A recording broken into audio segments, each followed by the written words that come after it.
Ça rec. Non, mais parce que je suis entouré de techniciens qui disent ça rec au lieu de ça enregistre. Voilà, je suis navré. Bonsoir à tous. Bienvenue, Majesté Adélaïde de Clermont-Tonnerre. Je vous en prie, Frédéric, je suis ravie d'être avec vous. Vous êtes normalienne, romancière, auteure de 4 romans, et vous dirigez aussi la revue Point de Vue. Absolument. Toujours, hein? Oui. Oui. Et vous êtes donc l'auteur de Je voulais vivre en cette rentrée, qui figure sur la première liste du prix Renaudot. Je voulais vivre aux éditions Grasset. Et il y a un sous-titre intéressant qui est sur le bandeau, mais qui est aussi à l'intérieur. Milady n'est pas une femme qui pleure, elle est de celles qui se vengent. Pourquoi avez-vous eu envie de rajouter ce sous-titre ? Parce que ça, c'est une phrase qui vient de Dumas. Et ça montre, la vengeance, c'est le thème dumasien par excellence. On pense tous évidemment à Monte Cristo, qui est écrit la même année que Les Trois Mousquetaires, dont est issue ma méchante, affreuse Milady. Et il a cette phrase en disant « Milady n'est pas une femme qui pleure, elle est de celles qui se vengent ».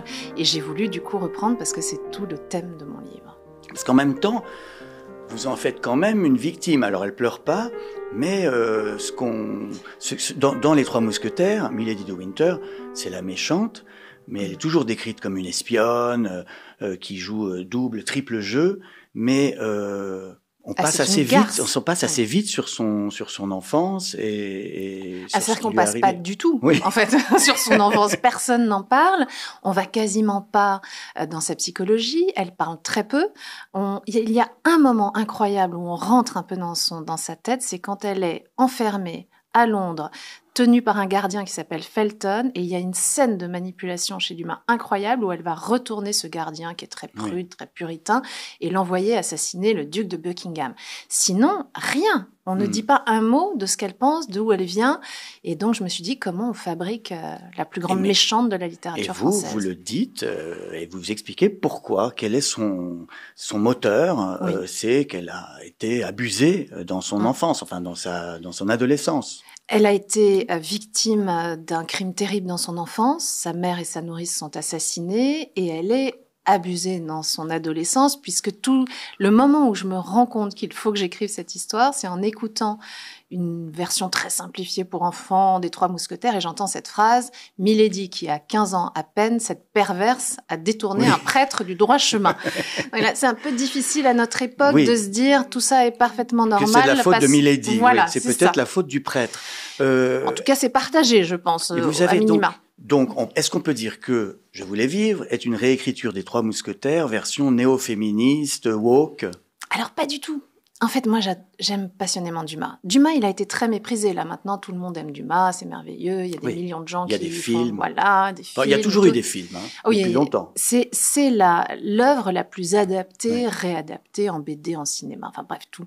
Mais il restait une chose à raconter quand même. Et c'est vrai que dans Dumas, le personnage de Milady, il est à peine esquissé. Elle a pourtant traversé les siècles et la littérature. C'est un personnage que tout le monde connaît et on ne sait rien d'elle. Et moi, je me suis dit, au fond, je vais rentrer. Dumas, c'est le premier showrunner de l'histoire. Il invente la série télévisée, il fait travailler des auteurs en atelier. Donc, je me suis dit, je vais me glisser dans l'atelier d'écriture de Dumas. Je deviens une de ses auteurs et moi, je raconte peut-être un point de vue féminin.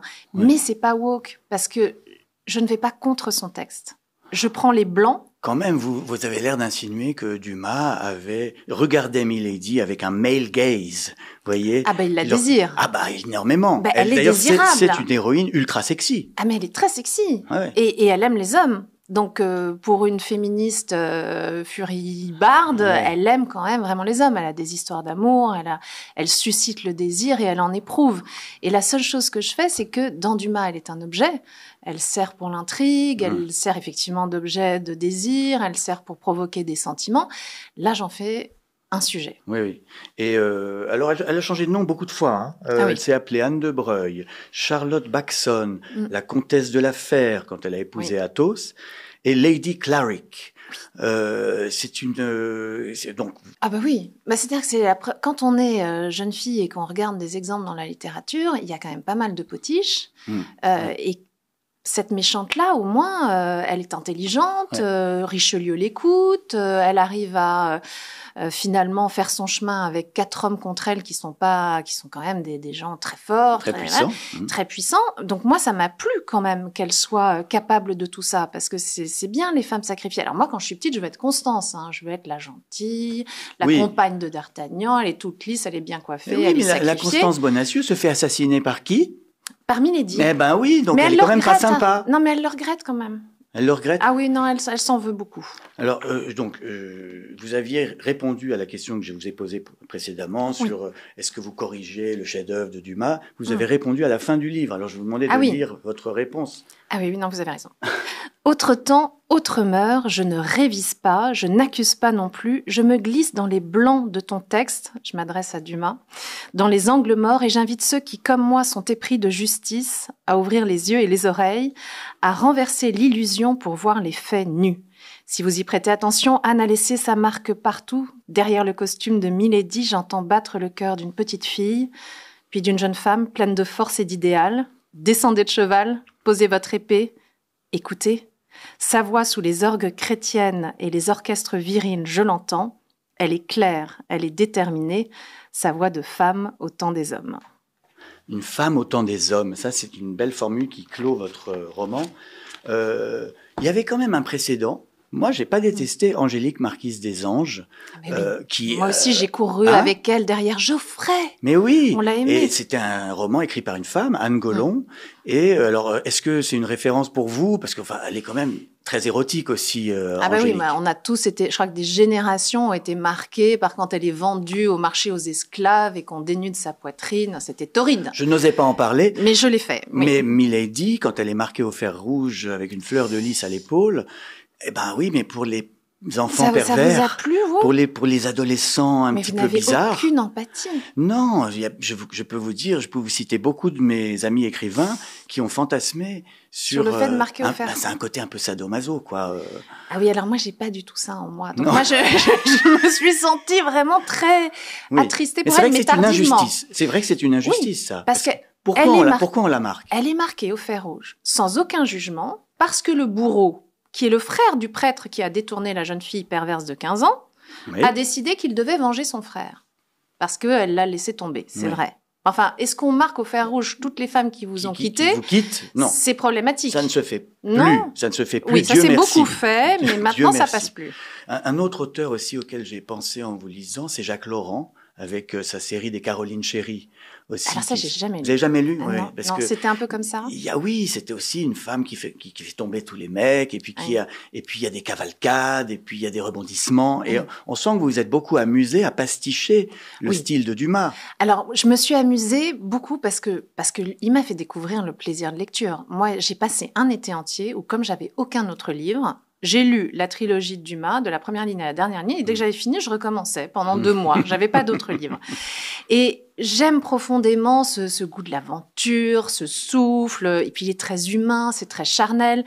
Et en même temps, j'ai voulu écrire avec une langue qui reste contemporaine. C'est-à-dire, je me suis dit, je vais pas singer la langue du 19e qui singe elle-même la langue du 17e. Et donc, j'ai coloré les 2 mots. De modernité, un peu. Mais j'ai voulu le traiter de façon... parce qu'elle est très contemporaine, Milady. Dans mon dictionnaire des écrivains vivants où vous êtes. Ça, c'était un grand honneur d'être. Vous savez que je l'avais prédit que vous alliez écrire. Oui, écoutez, à propos de votre 3e roman, Les Jours Heureux, publié en 2021. Voici ce que j'écrivais. Par une construction à droite et une écriture pressée, toujours en quête du mot juste et tranchant, Madame de Clermont-Tonnerre emballe une cavalcade pleine de charme à la Dumas. Je parle du roman précédent. Mais c'est extraordinaire. Donc j'avais prédit que vous alliez faire du Dumas. C'était prévu. Ah mais vous voyez tout. Non, ou alors vous m'avez obéi. Ah mais c'est ça en fait, c'était une injonction et je l'ai suivie. Voilà, bon, non, pas du tout. Et je me suis aperçue d'ailleurs que je citais Milady dans mon tout premier livre. Ah oui, j'avais oublié. Ouais. C'est votre premier roman historique. Oui. Les précédents étaient plutôt des tableaux contemporains, donc Fourrure. Oui. Le dernier des nôtres, il y avait un peu d'histoire avec la seconde. Siècle. Oui, c'est ça. Voilà. C'était récent, c'était plus facile. Voilà. Non, mais quel a été le déclic qui vous a donné envie de remonter 300 ans en arrière? Alors, je ne sais pas quelle folie m'a prise parce que c'est très compliqué. Mais en fait. bien sûr. J'ai souffert à chaque ligne. Je me suis posé des questions tout le temps. Parce que l'histoire récente, on a quand même, non pas des souvenirs, mais enfin, c'est plus facile. Oui. Là, je me dis, mais alors, elle porte une robe de velours vert. Mais est-ce que ça existe, le velours? Est-ce qu'elle aurait les moyens de se l'acheter? Quand je mets des légumes dans son assiette, je me dis, mais est-ce qu'ils sont déjà arrivés d'Amérique? Quand je me lance dans une histoire, une petite scène d'amour, je dis, elle défait le bouton de sa boutonnière. Et là, j'ai un flash, je me dis, mais il n'y a pas de bouton, il n'y a pas de boutonnière, c'est des lacets. Ça a été un cauchemar. Oui, mais c'était bien aussi. Mais alors, vous avez dit que vous ne voulez pas pasticher le style de Dumas. En revanche, c'est vrai que vous êtes beaucoup documenté. Oui. Non seulement en relisant, j'imagine, plusieurs fois les Trois Mousquetaires encore, mais... Oui, alors je les connaissais très très bien, parce que comme je les avais lus quand même tout un été pendant... Voilà, mais je les ai relus, et j'ai relu des biographies, et j'ai relu... Je m'amuse aussi avec les vrais personnages historiques, c'est-à-dire que Buckingham, chez Dumas, c'est le héros romantique, viril, qui fait tomber la reine de France, elle est folle de lui.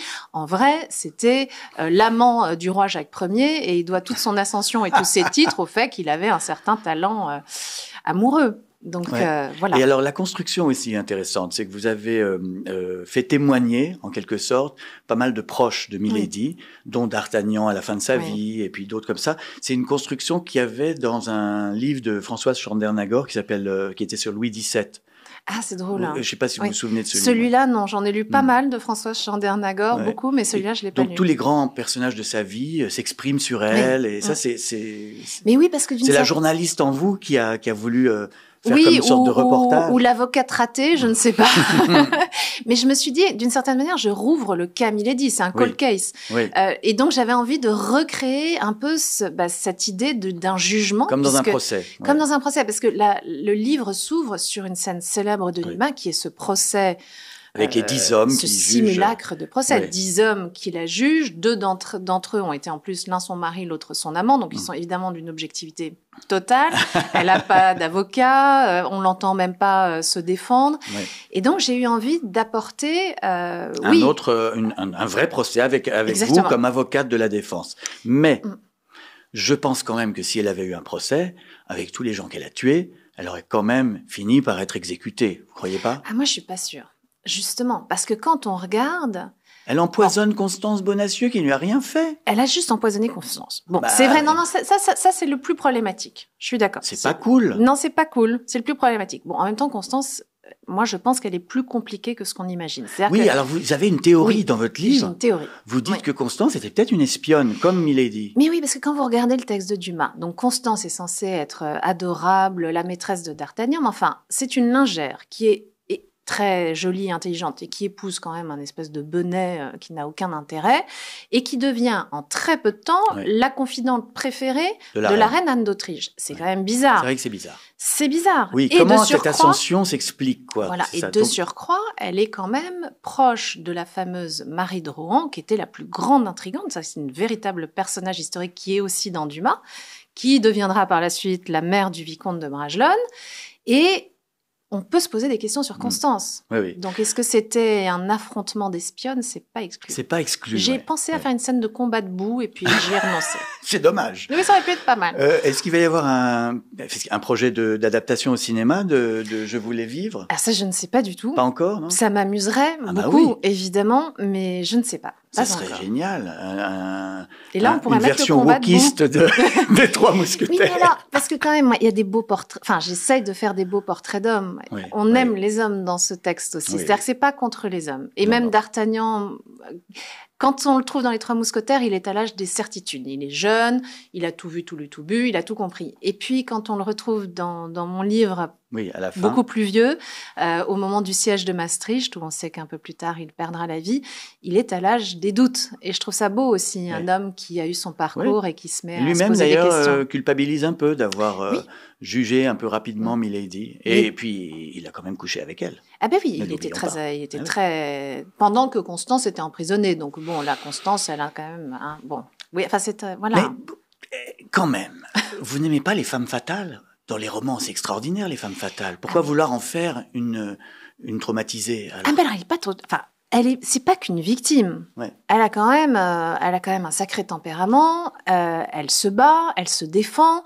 Elle décide de prendre finalement des outils d'homme à une époque où elle n'aurait pas eu le droit de s'en emparer. Oui, c'est vrai. Donc j'en fais Dans pas. ce sens-là, peut-être que Les Trois Mousquetaires, version Dumas, est un roman féministe. Oui, mais totalement. Mais Oui. c'est le premier à nous faire une personnalité forte, parce que sinon on a. Elle est puissante, elle est dangereuse. Exactement. Moi, elle m'a beaucoup plu. Et donc et elle se bat. Oui. Ouais. Elle reste puissante, elle reste dangereuse, mais elle devient, à mon sens, une femme. C'est-à-dire que là, chez Dumas, on a une esquisse. On a l'archétype de la méchante. Moi, j'avais envie qu'elle ait une peau, un parfum, des failles, une enfance, qu'on sache ce qu'il y a derrière. J'ai juste voulu la déployer, en fait. Vous avez donc écrit 3 romans contemporains, et puis là, vous avez lancé dans cette saga historique. Est-ce que c'est aussi une déclaration de guerre au nombrilisme de la littérature actuelle, parce que vous n'aimez pas, vous n'avez jamais écrit d'autobiographie, et là il y a tout le temps de l'action, des dialogues.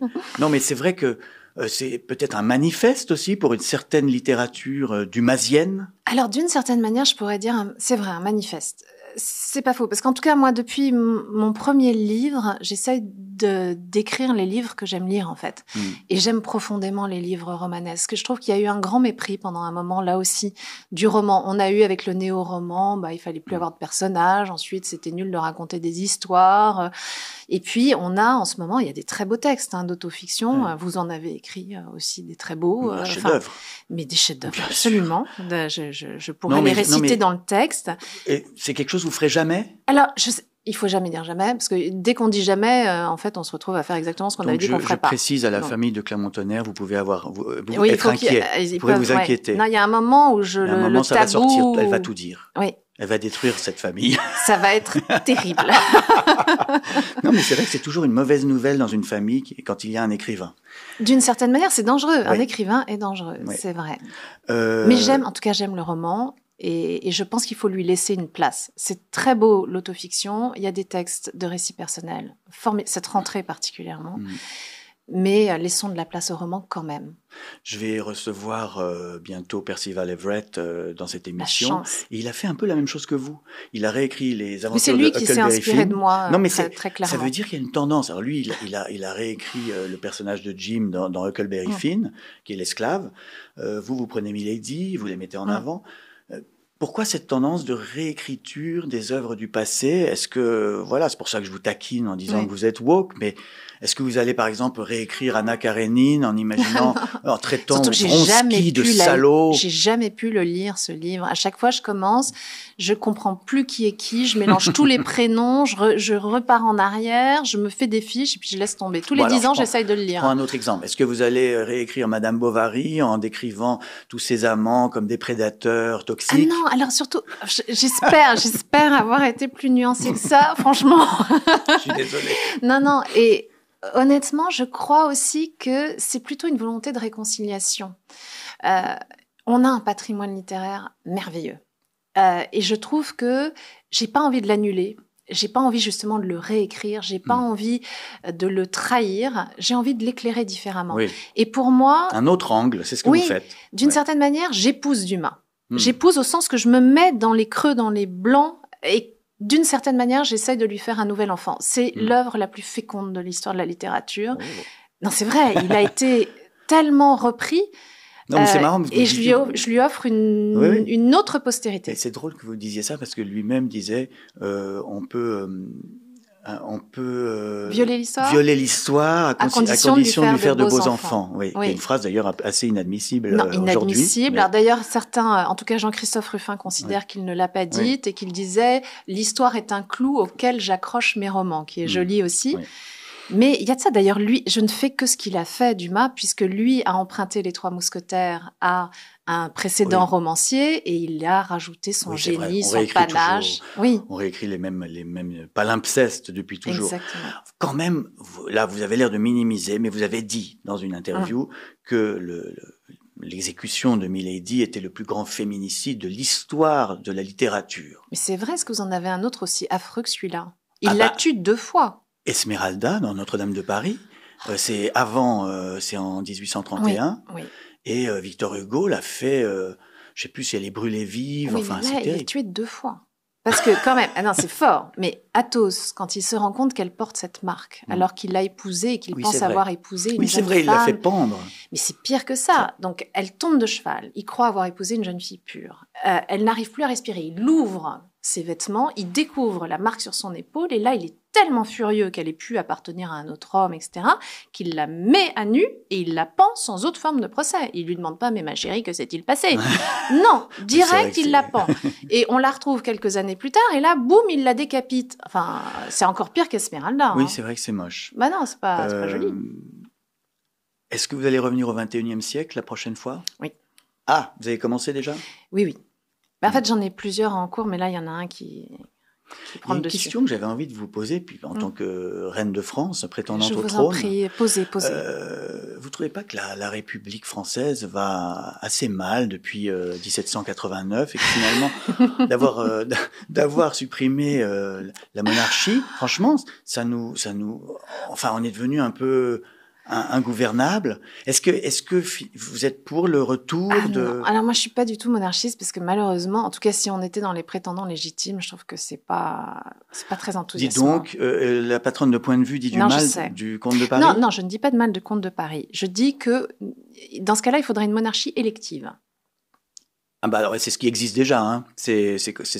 Oui, d'une certaine manière, c'est ce qui se passe au palais de l'Élysée. Oui, c'est pas on met faux. un roi qu'on a élu. Je trouve que j'aime bien, alors sans doute me suis-je embourgeoisée, j'aime bien l'idée de mérite, quand même. Je trouve ça assez sympathique. Moi, ce que je prône, c'est un roi qui est là pour symboliser la permanence de la France, la grandeur de la nation et tout ça, mais qui fait strictement rien. Et il y a un intendant, un premier ministre qui s'occupe de l'économie, des finances. Mais alors, comme on est en pleine crise constitutionnelle, je pense qu'il faut que vous soumettiez le sujet. Mais là, vous feriez un très bon rédacteur d'un nouveau code civil, d'un nouveau... Ah non, moi je vous voyais plutôt constitutionnaliste de haut vol. Oui. Non, parce que toute l'Europe est monarchique, quasiment, oui, une grande sauf partie. Hein, les Anglais, la Hollande, l'Espagne, la Norvège, la Belgique, le Luxembourg, la Suède. Oui, ça leur va bien. Mais ce qui est drôle, c'est que, je le sais à travers le journal Point de Vue que je dirige, c'est une évidence qu'il y a une fascination française pour la monarchie et qu'on n'a pas fait notre psychanalyse de 1789. Il faut tous qu'on se mette sur un divan et qu'on sorte ça de notre système. Mais oui, et je pense que le succès de votre roman s'explique aussi pour cette raison-là, une fascination pour la grandeur de la France du XVIIe. Il faut se réconcilier avec ça quand même, parce que c'est vrai que c'est un patrimoine magnifique. Ici, nous sommes dans un restaurant qui a ouvert en 1766. Mais c'est quand même c'est inouï. Et il faut penser que le monde entier vient en France. Pourquoi? Aussi pour ça. Donc, on peut peut-être accepter qu'on a fait des choses pas mal dans le passé. On va passer au jeu Devine tes citations. Adélaïde, je vais vous lire des phrases tirées de vos œuvres et vous devez deviner dans quel livre vous avez écrit cette phrase.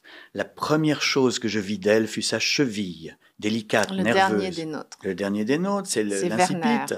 2016. Sa cheville délicate, nerveuse, qu'enserrait la bride d'une sandale bleue. Vous regardez les femmes comme un vieux fétichiste.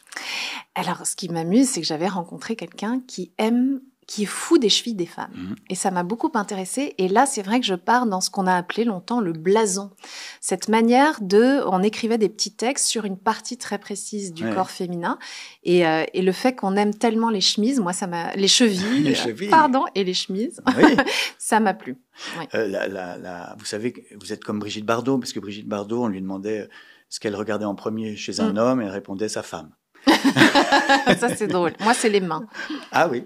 Autre phrase de vous. Écrire, c'est se prostituer, se dessaper, se montrer, fourrure, s'exhiber. Je continue. Les métaphores, la lingerie fine, les descriptions, le lubrifiant, les aphorismes, les gâteries. Le tout pour 18 €. Avouez que ça n'est pas cher payé si la passe était bonne. Adélaïde de Clermont-Tonnerre. Mais enfin... Dieu. Mais vous avez écrit ça dans votre premier roman qui avait obtenu le prix Sagan en 2010. Oui, non, c'était longtemps. Et bon, bien sûr, c'est un personnage qui s'exprime, c'est pas vous. C'est un personnage... Mais alors, ce qui est drôle, c'est que comme tout le monde est dans l'autofiction, les lecteurs venaient me voir. Alors, c'est l'histoire d'une fille de Madame Claude. Donc, ils étaient un peu consternés en disant, alors vraiment, vous êtes obligé de faire ça pour payer vos études. Je leur disais, mais c'est pas moi du tout. Ils étaient très embêtés pour mon parcours. Non, mais cela dit, quand vous dites que écrire, c'est séduire, en gros, ça c'est vrai. C'est quelque chose qui, quand vous écrivez, on sent que vous voulez plaire. Oui, moi j'ai envie d'embarquer les gens avec moi. Qu'il se passe des choses. Voilà, j'ai envie qu'il se passe des choses, j'ai envie de leur donner du plaisir. J'ai vraiment envie de donner du plaisir de lecture. Et je trouve que c'est souvent méprisé le plaisir de lecture. C'est-à-dire quand il y a du plaisir, c'est comme si c'était pas très bien. C'est suspect. C'est suspect, ça doit pas être de la bonne littérature parce que c'était trop bien. Je suis pas très convaincue que ce soit vrai. Vous n'êtes pas assez ennuyeuse, je vous le reproche. Je vais m'appliquer pour le prochain. Une autre phrase de vous. Truffaut, pour elle, c'est une jardinerie. Ça, je me suis amusée avec ça. Oui, ça, c'est dans Les Jours heureux. Voilà, vous voyez que vous vous souvenez de tout. Oui, en fait, je me souviens. Oui, parce qu'avant l'émission, Adélaïde disait « Mais moi, je vais pas y arriver, c'est trop difficile, je suis amnésique. » J'oublie beaucoup de choses de mes livres. Mais non, Les Jours heureux 2021. Alors, le problème de cette blague, donc Truffaut, c'est une jardinerie, c'est qu'il faut connaître le cinéaste et le magasin. Oui. Et je pense que les jeunes qui nous regardent ne connaissent ni l'un ni l'autre. Ah, vous pensez Mais vous avez compris. Cela dit, c'est vrai qu'une chose qui m'avait frappé dans Fourrure et puis dans les suivants aussi, vous aimez la satire et vous êtes assez méchante. Vous êtes plus méchante finalement à l'écrit qu'à l'oral. Là, vous êtes tout à fait charmante, mais quand vous écrivez, la langue de vipère... Il y a des moments, c'est très drôle. On peut pas s'empêcher quand même d'avoir envie de croquer.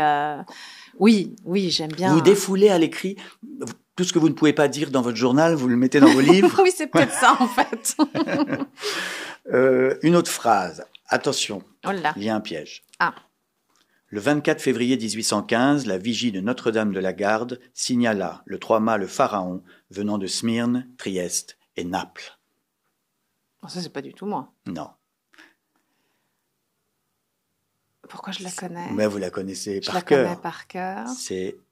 C'est Alexandre Dumas. Ah, mais voilà. Ouais. Mais bon, le piège, c'est que c'est l'incipit du conte de Monte Cristo. Ah, mais oui, c'est ça, bien sûr. Qui est une phrase, évidemment. C'est une phrase sublime. C'est magnifique. Parce que là, il y a un souffle. Déjà un monde, il crée un monde en une dizaine de mots. Oui, je trouve que c'est même du même niveau que le début de Salammbô. Oui, c'est vrai. C'était à Mégara, faubourg de Carthage, dans les jardins d'Hamilcar. Et on a les parfums, les épices, et ça y est, on est parti. Une autre phrase, cette fois vraiment de vous.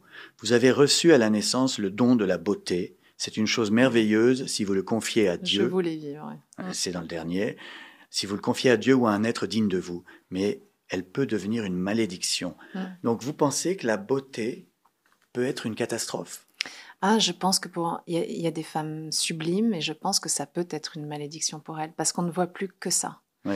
Et on oublie complètement leur intériorité et ça devient un écran qui casse tout, mais comme la célébrité, comme tout ce qui interdit l'accès à qui on est vraiment. Et je m'y intéressais déjà dans Les Jours heureux, que j'ai ce personnage d'une influenceuse que tout le monde prend pour une sombre idiote parce qu'elle est magnifique et qui se révèle justement peut-être une garce un peu à la Milady. Et je trouve que oui, la beauté peut être une malédiction. Dans Je voulais vivre, il y a cette question qui revient plusieurs fois. Elle doit prouver qu'elle a un cerveau. Oui, c'est ça. Et puis cette malédiction dont vous parlez, c'est peut-être aussi que vieillir, c'est perdre ce pouvoir. C'est tout perdre, exactement. C'est pour ça, moi, toutes les femmes qui travaillent avec leur beauté, les femmes des magazines, etc., je trouve ça c'est-à-dire vieillir n'est pas facile pour personne. Oui. Je trouve ça d'une cruauté encore plus difficile quand en plus vous perdez votre travail d'une certaine manière. Nous, écrivains, on peut devenir très vieux, très laid, très longtemps, ça ne nous empêchera pas d'écrire. Mais non, mais la pas preuve. Du tout. Mais vous cherchez le compliment, Frédéric, c'est pas bien. Je développe alors encore c'est encore dans Je voulais vivre. Tu me reproches la légèreté qui t'a séduit. Dans une lettre, Milady, vous faites dire ça à Milady. Tu me reproches la légèreté qui t'a séduit. Ça m'a touché parce que, comment dire, on a tous vécu ça. On a tous vécu ça, j'ai l'impression. Oui, alors ça me fait toujours, ça me trouble toujours dans les couples. Les couples qui se mettent à détester les raisons exactes pour lesquelles ils sont tombés amoureux. Et je ne comprends pas ça. Et c'est vrai qu'on met un certain temps. Ça vient avec la maturité de se dire qu'on changera jamais quelqu'un. Jamais, au grand jamais, on change quelqu'un. Et continuons de les aimer pour tout ce qui nous a attirés au départ. Oui. Mais alors, là, elle meurt à quel âge, Milady ? 25 ans. Oui, c'est ça qui est dingue. Oui, mais ça on n'a oublie dérangé ça, personne. oui. Non, mais parce que oui, mais du coup, elle reste toujours voilà, Ah ben, éternellement belle. éternellement ces personnages. Mais ce qui est drôle, si vous regardez, c'est que Milady a très très souvent été choisie en brune, alors qu'en fait, dans le texte de Dumas, elle est blonde. Elle a une beauté très pure, très classique. C'est pour ça que vous êtes intéressé à elle. Ah C'est mais non, narcissique. pas du tout. Ah, pas du tout, parce que mais ma première héroïne, Zita, que j'aime profondément, est une magnifique brune. Vous avez préféré quelle actrice dans le rôle de Milady? Je vous donne une liste. Alors, Eva Green en 2023, Mila Jovovich en 2011, Faye Dunaway en 1973, Mylène de Mongeau en 1961 ou Lana Turner en 1948. Alors moi, ce serait un mélange de Lana Turner et Eva Green. Parce qu'Eva Green a quand même ce magnétisme. Et puis moi, elle m'a inspirée depuis mon premier livre Fourrure. L'héroïne s'inspire d'Eva Green et de Charlotte Rampling. C'est une sorte de... Donc froide, un peu plus froide. Froide, très mystérieuse, avec une présence très forte. Elle a, oui, cette beauté fatale, même si justement, je ne vais pas que vers la fatalité. Merci infiniment. Alors, on passe au questionnaire du BD. Voilà. Alors, il faut faire des réponses courtes, s'il vous plaît, parce que je vais essayer. Vous aimez les romans virevoltants, donc long. Vous êtes ennuyé peut-être. Non, pas du tout, pas du tout. Alors, on y va. Pourquoi un jeune devrait-il lire votre livre au lieu de scroller sur TikTok? Alors, si c'est une fille, parce qu'elle apprendra à dire non, à dire oui si elle a vraiment envie, à se défendre. Et si c'est un garçon, il apprendra ce que c'est que des préliminaires. Que savez-vous faire que ne sait pas faire ChatGPT? Des mojitos aux fruits de la passion. C'est vrai qu'il ne sait pas. Ah ben non. Ils peuvent donner la recette. Oui, mais il ne pourra pas vous le faire. Non. Vous n'avez jamais eu peur en l'écrivant que votre livre ne serve à rien? Mais on ne se bat pas dans l'espoir du succès. C'est encore plus beau lorsque c'est inutile. Ah oui, c'est Cyrano, ça. Oui. Pensez-vous qu'un écrivain doit être gentil? Oui. Ah oui, vraiment. Ça alors? Vous êtes la première à me dire oui depuis que je pose cette question. Ah, moi, je pense vraiment qu'un écrivain doit être gentil. Je pense qu'il a un pouvoir de blesser, de salir, de détruire. Et je pense qu'il a le pouvoir exactement inverse et que c'est celui-là qu'il faut utiliser. Qu'est-ce qui vous plaît le plus dans le fait d'être un écrivain? La solitude, la pauvreté ou la folie? La solitude, parce que ça m'arrive tellement rarement. J'aime vraiment la solitude. Ça donne une excuse, en fait, pour dire aux gens d'aller vous foutre la paix, quoi. Je me rappelle d'un grand écrivain qui disait « Être écrivain, c'est dire non du matin jusqu'au soir ». Et c'est vrai. Avez-vous déjà écrit en état d'ivresse? Alors, j'ai essayé. C'était nul. Ah bon? Ah, c'était complètement raté. Ça allait un peu mieux avec la vodka, mais quand même, c'était pas... Que pensez-vous de la critique littéraire? Est-ce que c'est un mal nécessaire ou juste une perte de temps?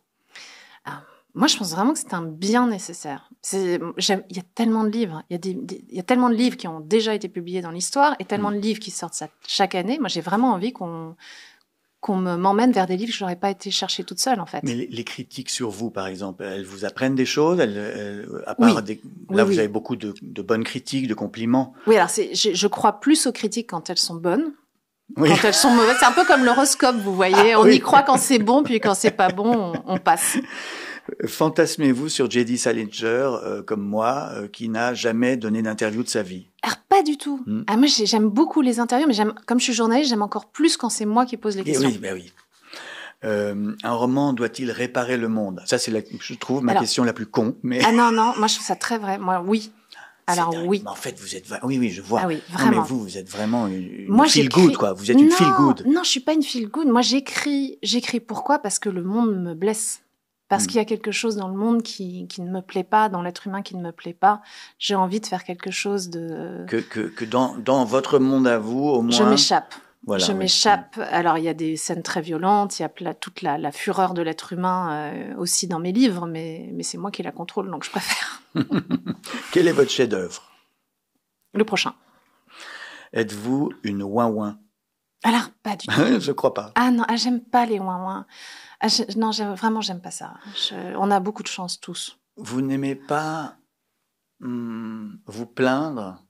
Vous n'aimez pas les auteurs qui se lamentent? Ah non, mais par exemple, Chateaubriand, pendant tout un moment, là, Atala, mais j'en pouvais plus. Ah non, ça me fatigue. Ouais. Le but de la littérature n'est-il pas de mentir sans se faire prendre? Moi, je crois pas que ce soit... Je pense que le but de la littérature, c'est d'embellir, pas de mentir. Ah, ils avaient vraiment une fixette sur la positivité, c'est bien. Alors, pas que positif, rare, hein. Mais en tout cas, oui. Enfin... C'est rare dans mes invités. Parce que moi, j'invite que des pessimistes, désastreux. Oui. Il y a quelque chose auquel je pense, que ça m'a marqué. Romain Gary, dans Pour Sganarelle, il écrit « La botte du réel a écrasé les écrivains ». Et ben, moi, avec l'imagination, j'ai envie de soulever le poids de cette botte. Quel est le meilleur écrivain français vivant? Alors moi, je trouve que quand on dit à un écrivain que c'est le meilleur écrivain, on le tue. En gros, oui. Ça y est, il est lyophilisé, on peut le mettre... Donc, j'ai pas envie de tuer les gens que j'aime. Si vous étiez très riche, continueriez-vous d'écrire? Je crois que j'écrirais beaucoup plus, parce que j'aurais plus de temps. La phrase de vous dont vous êtes le plus fier? Les textos que j'envoie à mon mari. Oh.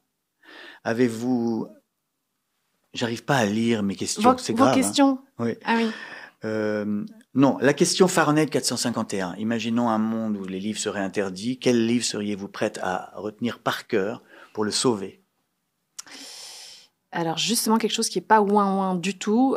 Candide, de Voltaire. Je reste sur la ligne optimiste. Très bien. Et voilà. Encore que c'est un livre qui critique beaucoup de choses. Hein, ah oui, et puis il y a des scènes apocalyptiques de guerre épouvantables. Tout va pour le mieux dans le meilleur des mondes possibles. C'est évidemment une antiphrase. Oui. Y a-t-il un livre qui vous a sauvé la vie?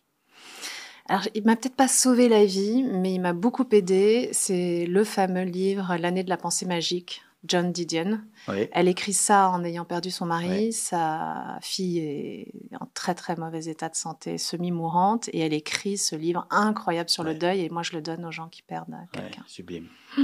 Quel est votre âge mental? 7 ans. Ben ça va, c'est l'âge de raison. Oui, tout juste. Merci beaucoup Adélaïde. Merci Frédéric. Je vous remercie infiniment. Je vous ordonne à tous de lire Je voulais vivre aux éditions Grasset. Abonnez-vous, likez, faites plein de trucs avec vos doigts sur vos téléphones pour que vous receviez les prochaines conversations prioritairement. Et puis vous pouvez aussi commenter, m'insulter en allemand, enfin vraiment allez-y, lâchez-vous. Si vous voulez sponsoriser Conversation chez La Pérouse, allez sur l'adresse conversationcheslapérouse@gmail.com, c'est vraiment facile à retenir. Comme ça permettra de payer mes frais de costume, de champagne, la drogue d'Adélaïde de Clermont-Tonnerre. Oui, c'est très important. Etc., etc. Et surtout, n'oubliez pas, lisez des livres, sinon vous mourrez idiot. C'est vrai. Bonsoir. Bonsoir. Merci beaucoup.